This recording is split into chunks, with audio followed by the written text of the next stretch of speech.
After that perhaps he could rest. He might even rest well, as the emperor said. He had managed to get through all his paperwork on the voyage home so he could kick back for the next few days. "Will you return to your room, Moon Prince?" Basin asked. "After I've greeted the Empress Dowager and the Empress. If I could ask you to carry a summons." "Yes, sir.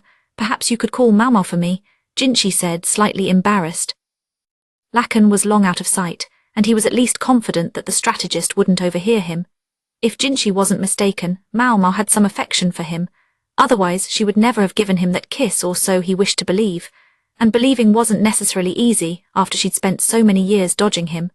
On the ship, with Lacan nearby and so many eyes around, there hadn't been any chance to progress their relationship. Now that they were back home, though, surely it wouldn't be so bad to try to deepen their friendship a bit. "You mean the girl?" Basin asked with a puzzled tilt of his head. "What? Is there a problem with that?" Basin was not always the most perceptive of men, and Jinchi could understand why he hesitated to bring Maomao into Jinchi's presence. However, he was going to have to get used to it. "No, sir, but the medical staff are back to work today, so I thought she might be as well. Would you like me to call her right away?" Jinchi almost gasped. "Moon Prince, what is it? Why do you look so shocked and doubtful?" "Nothing, it's just I didn't expect you to say something so on point." That made Basin frown. "My father cautioned me you might call Maomao before he went." Basin's father, Gaoshan, had gone back to serving the emperor personally. Jinchi nodded vigorously. It made sense. If this was coming from Gaoshan, then he wasn't just worried about Maomao, there might be something else at work. "Shall I call her, sir?" "No, you know what, forget about it." Yes, of course." The emperor himself had told Jinchi to rest, which was why he could take today off, but the others didn't have such luxury. He thought about calling her after work, but maybe summoning her on her first day back wasn't the best idea. He was her superior, so she wouldn't be able to say no. He could imagine the glare she would give him, as if to say, "What do you want when I'm so tired?" That prospect held a certain appeal, but Jinchi hesitated to put his own desires first.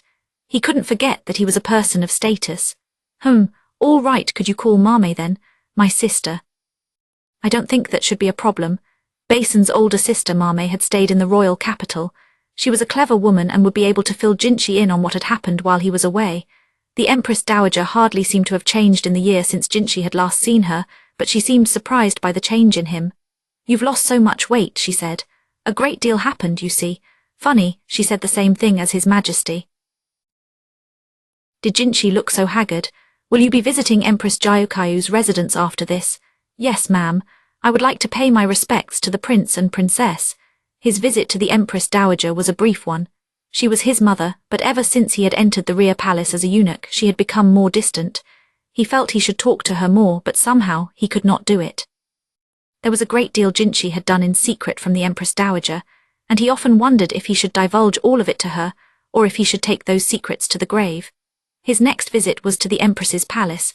Jayukayu had quite a few more servants than she had in the past, more bodyguards, of course, but also more ladies in waiting and nursemaids. Jinchi was met by Jayukayu's head lady in waiting, Hongniang, along with several other women who had long been in the Empress's service. "It has been quite some time, Hongniang, Yinghua, Giyu and Ailan," Jinchi said.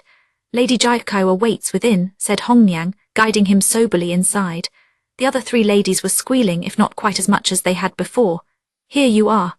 Hongniang showed him to a reception chamber, where he found the Empress along with a girl of some 5 or 6 years old. It was Princess Lingley, bigger than he remembered. But the moment she saw Jinchi, she hid behind her mother. "Princess," he asked, "My, what's the matter? Don't you remember your uncle?" Jayukayu said. Lingley only watched Jinchi studiously and refused to get any closer. To think he'd once held her in his arms. "Maybe she's shy with strangers," Jayukayu said. Strangers? Jinchi wondered. He had known the princess since she'd been born.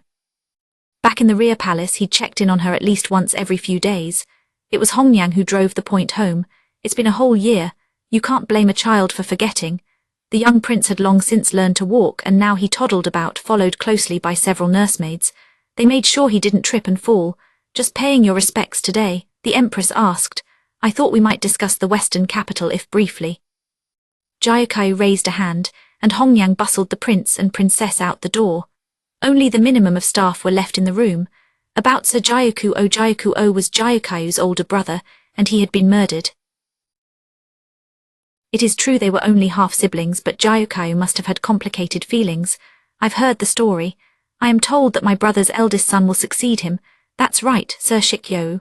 Shikyou was Gyukuo's oldest son, making him a nephew to Gyukayu, although one older than her. He can be a soft touch at times, but he will be all right. Were you close? After my father told me I was to enter the rear palace, I spent some time at the main house being educated for the part. He may look just like Gyukuo, but he is completely different. Once he stands at the top, I think the foundation will naturally form beneath him. Empress Gyukai's words were as good as saying that Gyukuo had not been fit to lead. What have you heard about the relationship between me and my brother Gyukuo? Jinshi paused. That it was not a very good one. Well, for the record, I want you to know that I had no hand in this. She was quite firm. Nor I, ma'am, said Jinshi. They naturally fell into the way they had talked in the rear palace. She spoke casually and he spoke politely. Perhaps it was because the ladies and guards left in the room were all holdovers from those days. I suppose not. What is the Western capital to the imperial younger brother anyway? It is a rural outpost. Let's be frank, it is a modest country town. Why should he bother himself with killing its leader? And yet there have been no end of rumors that I did just that. He. How can you convince these rumormongers that no one has less interest in power than you? Gyukayu laughed, but her words contained some sarcasm directed at Jinshi as well. She was one of the very few who knew of the peony brand that marked his flesh. Indeed, as I have said, Empress Gyukayu, your enemy I shall never be, Jinshi said, deliberately using the same words he had spoken when he'd branded his own flank. And may I trust that claim? You may. You may not be my enemy, Moon Prince, but I'm not so sure about others around us. I'm aware, milady. Gyukayu was Li's empress, the emperor's only official wife. Many people looked with suspicion at her red hair and green eyes, features unlike those of most Linese people. The prince had inherited these traits from his mother.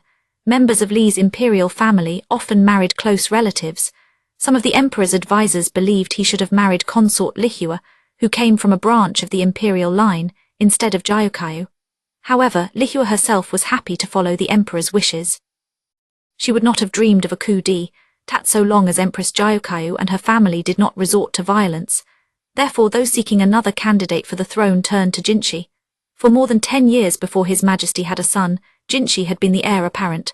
The clan of Anshi, including the Empress Dowager and Jinshi's mother, especially wanted to see him become the next emperor. I have no desire to sit where none may stand beside me, Jinshi stated.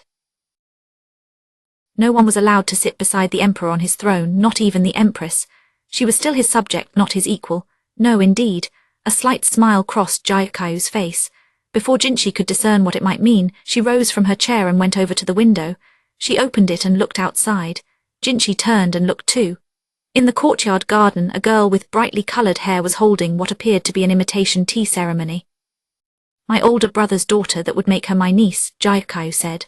She told me that she wishes to enter my service as a lady-in-waiting rather than go into the rear palace, so I'm having her train as an apprentice, as you see. Empress Gyukayu had always known how to wield both iron and silk. In the rear palace, the other consorts had scorned her because her homeland was so distant, but Gyukayu had continued to build up the people around her. In less generous terms, one might say she was adept at beguiling other women. That strength was a significant reason Jinshi had recommended her for promotion to High Consort when he had been a eunuch. He said, if she is not going to enter the rear palace, she could indeed become your consort, Moon Prince. Do not let her see your face, or she might have a change of heart and decide she prefers the imperial younger brother. You jest, milady. Though he brushed off her comment, Jinshi had attracted many people, men and women, young and old in his time, so he was genuinely sweating. As you have made your resolution, Moon Prince, so I shall make mine. I've done many things for which I think I must beg your forgiveness. Beg forgiveness, not from me you mustn't, she said, raising her voice slightly. Don't forget there's another whom you've troubled far more than me. Yes, ma'am, it was all Jinshi could say. Did she mean Maomao or His Majesty? Or both, they were the only others who had been present when he had done what he had done. When Jinshi got back to his own residence, Suhan was cleaning, not just tidying up, but going over the place from top to bottom. I appreciate your enthusiasm, Suhan, but aren't you tired from travelling? You can relax. Moreover, his home looked like it had been kept quite neat in his absence. To clean it further, wasn't that the sort of thing a demon mother-in-law, as the world called them, would do? Relax. Don't be silly, young master, don't call me that. It's the least you deserve to be called, soft as you are. Look at this, I gave the place the slightest once over and see how much I found. She cheerfully displayed some suspicious charms, several dolls and a ball made of human hair among other things. Jinchi was lost for words. You may forget, young master, but you never know what they'll do when you take your eyes off them for a minute. Young ladies in love, I mean. He had begun to forget. After a year in the Western capital, this had been an everyday thing for Jinchi. Whoa, whoa, whoa. I also found a pair of underpants with human hair sewn into them, a real classic. You want to wear them? Throw them out, as you command. Sugen pitched the underwear into the trash bin without a hint of mercy or remorse. The charms and dolls weren't necessarily all for love. Some might have been intended purely to curse Jinchi. He had no intention of following up on each of the tchotchkes individually. He also didn't want to lose sleep over anyone so cowardly that they could only attack him in this indirect way. It was only because Jinchi was so thoroughly convinced that spells and curses were just superstition that he could act that way. Now, whose influence could that have been? Is Maomao here? Jinchi asked. Yes, she is. I have her cleaning one of the other rooms. Maomao was a formidable woman in her own right, but apparently even she couldn't best Sugen. Jinchi found her in the living room, throwing an eerie-looking doll in the trash just as Sugen had been doing. It's been quite a while, Moon Prince. Don't worry, I'll make sure the refuse is burned later. Maomao looked like her mother Taomei, whom Jinchi had seen so much of in the Western capital, only she was half as old. Her father was Gaeshun, but his contribution was hard to spot. Pardon my abruptness, but could you tell me what's been happening in the last year? Jinchi asked. Of course, she replied. Let me begin with things that affect you personally, Moon Prince. Maomao didn't stop cleaning as she spoke. She said that Gyukuo's daughter would soon become Empress Gyukuo's lady-in-waiting, as Jinchi had already heard. Moreover, people were beginning to urge that something be done about a consort for Jinchi himself. To top it all off, the faction that supported Lihua's son for the heirship could be seen beginning to act, trying to establish their chosen candidate. And then Maomao said, but then she stopped. What? Well, it's merely a rumor, tell me anyway. Jinchi sat in a chair and sipped some tea Sugen had brought. When had she done that? The imperial family currently suffers from a dearth of male heirs. His Majesty has only his 2 infant sons and you are unmarried, so there are those who, let us say, they seek to make contact with this male-challenged royal family. I suppose that's not so surprising. I do recall the sovereign before last had a much younger half-brother. That would make him the former emperor's uncle. Jinchi had heard that he fled his home when the Empress Regnant wielded power, fearing her wrath. That is right, and he has a son. A son from the male line meant he could make a claim on the throne. Do you think he is plotting treachery? Jinchi asked. No, his attitude remains as it always has been. He has no interest in politics. However, the rumor is that there is another male member of the imperial line. Another male? Jinchi cocked his head. Of what generation? Perhaps 3 generations back. There was someone who was a member of the imperial family, but he ran afoul of the reigning emperor. He was stripped of his imperial status and executed, but before that he had a child with a commoner woman. That is the story. According to Li's laws, a child born to someone with imperial status could be granted imperial status. Even if his mother was a commoner, if the child had proof of imperial paternity, they could be granted a place in the succession. Most such claimants turned out to be pretenders. Even those who weren't, one suspected, were largely ignored based on whatever was most convenient for the court's advisors. That story would hardly pass for a fairy tale, said Jinchi. I agree, sir, it's drivel. But as the tale is out and about, I thought I should tell you. This was what passed for a joke with Maomao. Such stories abounded. There was even a courtesan who used the royal character car in her name, claiming she was an illegitimate child of an imperial sire. It seemed ridiculous, but then there was always the case of Maomao herself, so the possibility couldn't be dismissed entirely. I have more to tell. What would you like to do? Maomao asked. I'm getting hungry. Could I eat while I listen? Certainly, sir. Maomao had found another item in the meantime, a cushion embroidered with hair. She threw it in the trash. Jinchi was starting to think it would be quicker just to get a new palace, but then he pictured Maomao chastising him for the waste of money and decided to keep the suggestion to himself. Chapter 6. Tianyu's Medical Office Diary. Excuse me. I don't suppose we can chop this guy up, Tianyu asked, looking at the nice fresh hanged corpse. It wasn't quite fresh, though it was a full day old at this point. The rigor mortis was starting to wear off. The thought of rigor mortis took Tianyu back to his time dissecting animals. Before he'd set out to become a doctor, Tianyu had been a hunter. When he caught an animal in the hills, he often drained the blood and removed the organs on the spot before taking it home. Draining the blood kept the meat from stinking.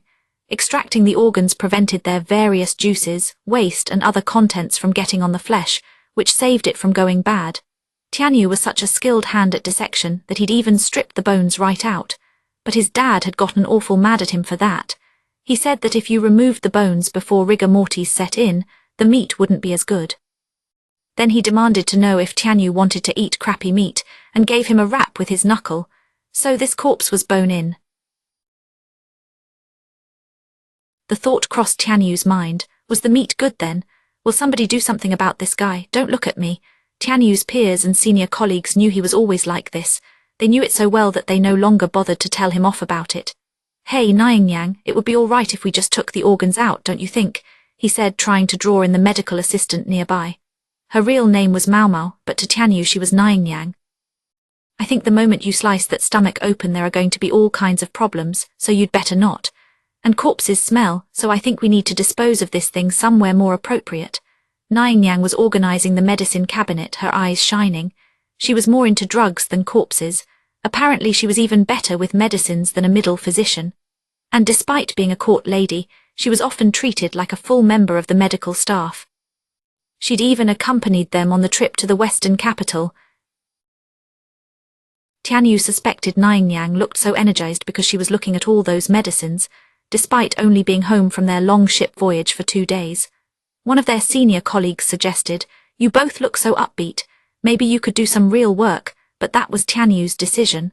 Perhaps because of their long journey, Tianyu and Nyingyang had been assigned to do minor chores in a relatively quiet medical office.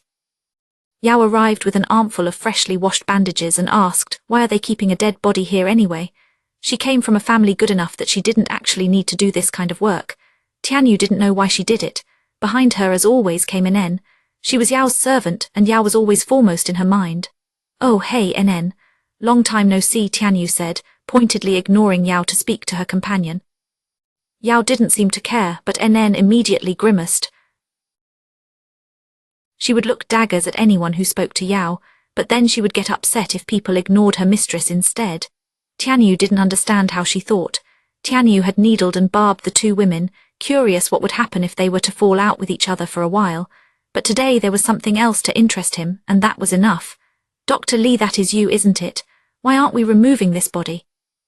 This time it was NN who made the inquiry of Tianyu's senior colleague, Dr. Li, another of the physicians who had gone to the west. Tianyu shared the name Li, but to avoid confusion, people called him by his given name. The reason NN sounded so uncertain was because Dr. Li had changed more noticeably than any of the others who had gone. The slight, academic young man who had left on the trip had been forged by the pounding sun and dry air into someone with ruddy skin and rugged looks. He was also built like a log now, and more than ready to handle many patients who came in.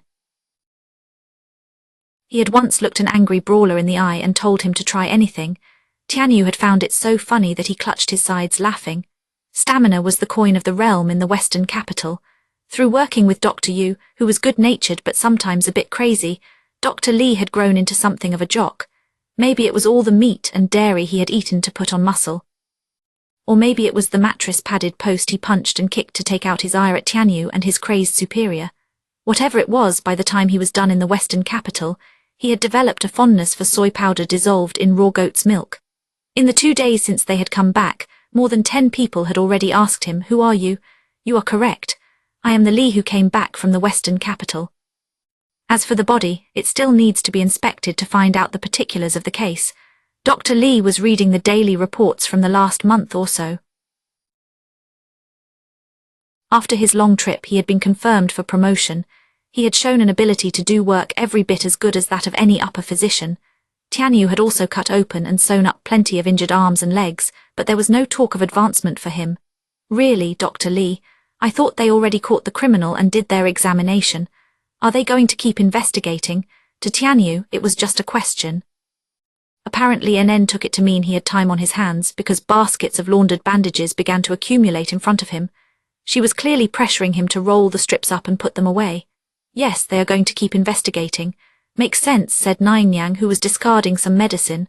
"What makes sense?" Tianyu asked. He might be better at dissecting animals, but in most other respects Niang Yang knew more than he did. The culprits were 3 palace women. Statistically, logically, theoretically from behind a desk, they certainly could have killed a single soldier between them.